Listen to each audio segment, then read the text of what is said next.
बिस्मिल्लाहिर्रहमानिर्रहीम अस्सलाम वालेकुम। आपको यहाँ मोटरवे से रिपोर्ट कर रहे हैं। इस्लामाबाद के अंदर क्या गर्मा गर्मी हो रही है, इस्लामाबाद का अहवाल क्या है, और ये इस्लामाबाद ही मोटरवे जाती है और हम इसके ऊपर मौजूद हैं। आपको तफसील के साथ बताता हूँ कि इस्लामाबाद हाई कोर्ट में जो इलेक्शन कमीशन ऑफ पाकिस्तान से मुतल्लिक फ़ैसला हुआ है, उस फैसले के ऊपर आज जो लोगों ने ट्वीट्स किए और जो लोग ये कह रहे हैं कि जनाब ये PDM का इलेक्शन कमीशन था और उसकी बहुत बड़ी शिकस्त हुई है, आज उसके ऊपर बात करते हैं। और तफसील के साथ आपको ये भी बताता हूँ, जो कौमी सलामती कमेटी की आज मीटिंग हुई है और उस मीटिंग के अंदर जो बाकायदा फ़ैसले हुए हैं, उन फ़ैसलों के अंदर एक बड़ा फ़ैसला ये हुआ है कि जी दहशत गर्दी से मुतल्लिक अब जो नेक्टा का रोल है उसको एक्टिव करने की ज़रूरत है, और नेशनल एक्शन प्लान के अंदर जो चीज़ें लिखी गई थी उन चीज़ों को जो है वो देखने की ज़्यादा ज़रूरत है, उसके ऊपर ज़ोर देने की ज़रूरत है। ये हमने इयादा किया, तायद की कि जी वो जो फ़ैसले हमने किए थे वो ठीक फ़ैसले थे।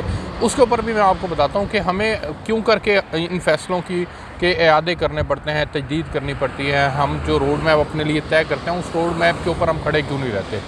तीसरी जो इम्पॉर्टेंट चीज़ है वो इमरान खान साहब से मुतल्लिक है। इमरान खान साहब ने आज बाकायदा तौर पर ये फ़ैसला किया है कि वो हुकूमत के ख़िलाफ़ उस मोमेंटम को बरकरार रखेंगे। कल ये बात हमें ख़बर में सामने देखने को मिली थी कि ये एहतजाज करेंगे, महंगाई मार्च होगा या दीगर इशूज़ को टेकअप करते हुए साथ लेके चलेंगे, लेकिन आज उसका जो एक और पहलू है जो इमरान खान साहब और उनकी जमात की जानिब से खुलकर सामने आया है, जिसमें पर्टिकुलरली कराची के हवाले से जो इस्टेब्लिशमेंट के ऊपर नई तनकीद हुई है, उसके ऊपर भी हम आपको तफसील के साथ बताते हैं। सबसे पहले तो मैं आपको बताता हूँ कि जो इलेक्शन कमीशन ऑफ पाकिस्तान से मुतल्लिक बलदियाती इंतखाबात का मामला है वो है क्या। बलदियाती इंतखाबात मुलतवी कर दिए थे यूसीज़ की तादाद बढ़ाने की वजह से, जिसके ऊपर आज समाअत हुई। समाअत में जस्टिस अरबाब मोहम्मद ज़ाहिर ने हुक्म दिया कि इलेक्शन कमीशन 101 यूसीज़ पर 31 दिसंबर को ही इलेक्शन करवाए। उसके बाद फिर ये हुआ कि जो बकाया यूसीज़ हैं उनके ऊपर जो है वो 7 से 10 दिन के अंदर इनेकाद की रजामंदी जो है वो हुआ। इस तरह से था कि इलेक्शन कमीशन ने रजामंदी ज़ाहिर की थी, हम 7 से 10 दिन में करवा देते हैं, लेकिन जज साहब ने कहा कि नहीं, आप कल ही इसके ऊपर जो है वो इलेक्शन करवाएं। फ़ैसला महफूज हो गया था। अरबाब मोहम्मद ताहिर साहब ने इसके ऊपर बाकायदा बड़ा एग्रेसिवली जो है वो सारे मामले को लेकर के वो चले थे। Additional attorney general Munawwar Iqbal Sahab भी थे इसके अंदर, डिप्टी अटॉर्नी जनरल भी थे, PTI के वकील सरदार तैमूर असलम पेश हुए थे इसमें, और फिर उन्होंने अपनी तमाम गुजारिशात जो हैं वो अदालत में पेश की थी। अदालत में इलेक्शन कमीशन की जानिब से जमा कराया गया जो जवाब था वो भी पढ़कर सुनाया गया, और सरदार तैमूर ने, जो कि PTI के वकील थे, उन्होंने दलाइल दिए कि इलेक्शन से सिर्फ 11 दिन पहले यूसीज़ की तादाद बढ़ाई गई है। इतना बड़ा फ़ैसला करने से पहले इलेक्शन कमीशन से मशवरा तक नहीं किया गया। इलेक्शन कमीशन ने इब्तदाई तौर पर हुकूमती फ़ैसला नहीं माना और मौक़िफ़ इख्तियार किया कि नया नोटिफिकेशन मौजूदा शेड्यूल्ड इलेक्शन पर लागू नहीं होगा। वकील ने अदालत को ये भी बताया कि इलेक्शन कमीशन ने अपना बोझ अदालत पर डालने की कोशिश की। अदालत ने इलेक्शन कमीशन को बलदियाती इंतखाबात मौखर करने का कभी नहीं कहा था। इलेक्शन कमीशन ने मजवज़ा कानून साजी का सहारा लिया, क्योंकि सदर के दस्तखत ना होने के बायस इसे कानून साजी नहीं मजवज़ा बिल ही कहा जाएगा। अच्छा जी, इसमें फिर बाकायदा जस्टिस अरबाब मोहम्मद ताहिर साहब ने इस्तफसार किया कि क्या इलेक्शन शेड्यूल किसी अदालत के सामने चैलेंज हुआ, अगर नहीं हुआ तो इलेक्शन शेड्यूल अब भी मौजूद है, जिस पर DG इलेक्शन कमीशन ने अदालत को बताया कि नहीं, बलदियाती इंतखाबात को मौखर कर दिया गया था।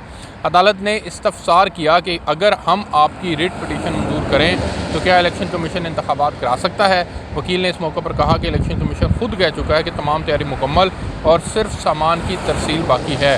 पूरा शहर इंतखाबात के लिए तैयार था। इलेक्शन कमीशन पर भी 27 दिसंबर तक राज़ी था। जस्टिस अरबाब मोहम्मद ताहिर ने फिर सवाल किया कि हम आपकी दरख्वास्त मंजूर करें तो क्या कल इलेक्शन हो जाएंगे। वकील ने जवाब दिया, पोलिंग की तारीख कल के बजाय परसों रख लें। कल खुद इलेक्शन कमीशन ने कहा कि सिर्फ पोलिंग का सामान तकसीम करना है। पोलिंग की तारीख तो पहले भी इलेक्शन कमीशन ने आगे की थी। इलेक्शन कमीशन बेशक एक हफ्ते बाद इंतखाबात करा ले, जिस पर इलेक्शन कमीशन की जानिब से जवाब दिया गया कि वो तारीख हमने क्रिसमस की छुट्टियों के लिए आगे की थी। दौरान समाअत additional attorney general Munawwar Iqbal ने दलाइल दिए कि वफाकी हुकूमत और इलेक्शन कमीशन हुकाम की आज मीटिंग है। वक्त की कमी के बायस वक्त कमी के बायस जो है वो कमेंट्स दाखिल नहीं करा सके। अदालत ने इज़हार बरहमी करते हुए इस्तफसार किया कि वफाकी हुकूमत इतनी नाअहल हो गई है कि पिटीशन का तहरीरी जवाब दाखिल ना करा सकी। तो ये फिर उसके बाद फर्दर ये तमाम जो आज समाअत हुई है उसका अहवाल मैं आपके साथ शेयर कर रहा हूँ। उसके बाद फिर मुख्तलिफ लोगों ने मुख्तलिफ बातें की और उसके बाद अल्टीमेटली ये फ़ैसला किया गया कि आप जो है वो फौरी तौर पर इलेक्शन जो है वो सुबह करवाएँ। तो अब ये एक तो इलेक्शन होने जा रहा है। दूसरी इंपॉर्टेंट चीज़ ये है कि जो मैंने आपके साथ पहले शुरू के अंदर की थी वो था कौमी सलामती कमेटी का एजेंडा।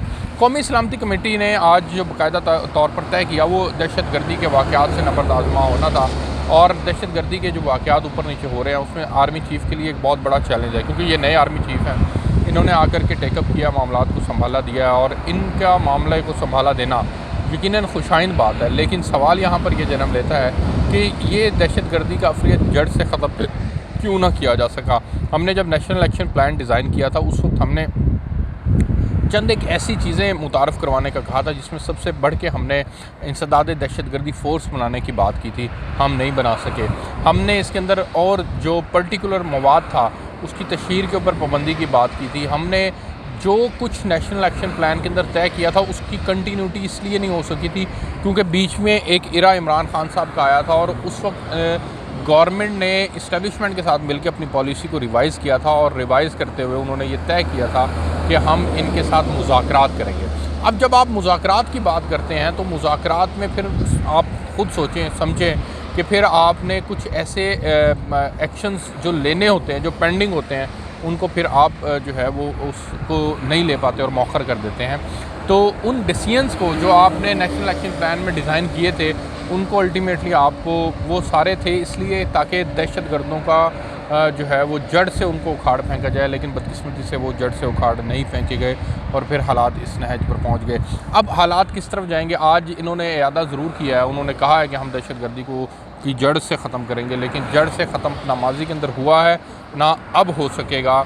आपको उसके लिए एक नेशनल कंसेंसस डेवलप करने की ज़रूरत है, जिसने नेशनल एक्शन प्लान के लिए नेशनल कंसेंसस डेवलप हुआ था, और अब भी दहशत गर्दी के इस अफलियत को ख़त्म करने की गर्ज से आपको कुछ ऐसे डिसीजंस लेने की ज़रूरत है जिसमें पर्टिकुलरली अफ़गान पॉलिसी जो है उसको देखने की ज़रूरत है। मैं पहले भी बारहा कह चुका हूँ कि अफ़गान पॉलिसी रिविज़िट करने की ज़रूरत है, उसको देखें। तालिबान से आप क्या जो है वो इस हवाले से मदद ले सकते हैं वो देखें, क्योंकि पाकिस्तानी तालिबान भी उन्हीं से बैत लेते हैं, उन्हीं से सारी हदायत लेते हैं। तो ये आपको अल्टीमेटली उनके साथ जो है वो मामला तय करना पड़ेगा।